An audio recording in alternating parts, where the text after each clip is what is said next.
Here's your WNEM TV5 news update. Good evening, everyone. I'm Meg McLeod. Here's a quick look at the stories we're following tonight.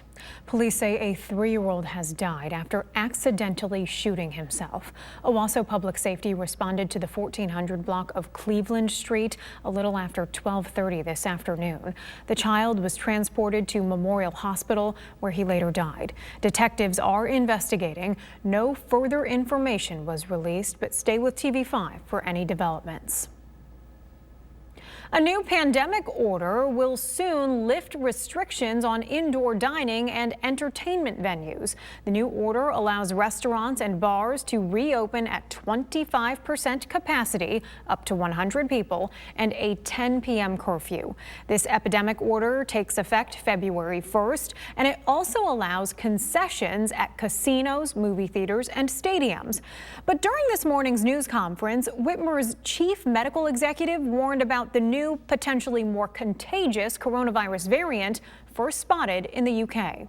And if this new variant becomes more common, as many scientists have said it could, it will mean more cases, more hospitalizations, and unfortunately, more deaths.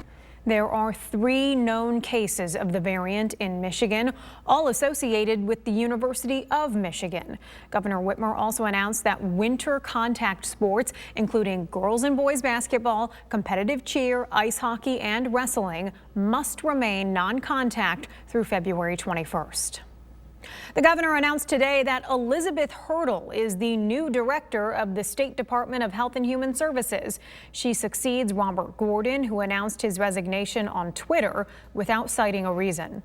The state today reported more than 2,100 new cases of coronavirus and 17 deaths. And now here's Brian with a look at our forecast. All right, thanks very much, Meg. A cold Friday, to put it lightly, around mid-Michigan today, as yesterday's Arctic cold front here on the First Warn 5 Sky Tracker ushered in a dramatically colder air mass than what we saw on Thursday. Well, the good news is that while it is going to stay cold as we move into the overnight period, any leftover snow showers and most of the cloud coverage is going to peel away because high pressure parked over Iowa is going to transplant itself here to the Great Lakes tomorrow. Not only will that bring about a pretty big reduction in the winds, but it's also going to put some more sunshine in our skies on Saturday. So even with this colder air mass sticking around, it's just generally going to look and feel better for at least the first half of the weekend. The hour-by-hour forecast heading throughout the evening and into the midnight hour. Any leftover flurry activity coming to a quick end this evening. And on top of that, skies clearing pretty readily. Many of us going over to, at worst, partly cloudy skies by the time we hit midnight. Clearing continuing into tomorrow morning, meaning pretty much all of us poised to wake up to cold conditions, sure, but mostly sunny skies to kick off our Saturday. We'll go back to a variably cloudy sky, though, as the day rolls on. Intervals of clouds and sunshine from time to time from 1 o'clock on into 4 and even 5 p.m. But we're going to stay dry most critically throughout our Saturday. It's not until we hit late tomorrow evening when we start to see some clouds gather on the west side of the state. Those will then pile in over the course of our Saturday night. And by the time we get up on Sunday morning, the disturbance responsible for those clouds will also usher in a wave of light snow here across most of mid-Michigan.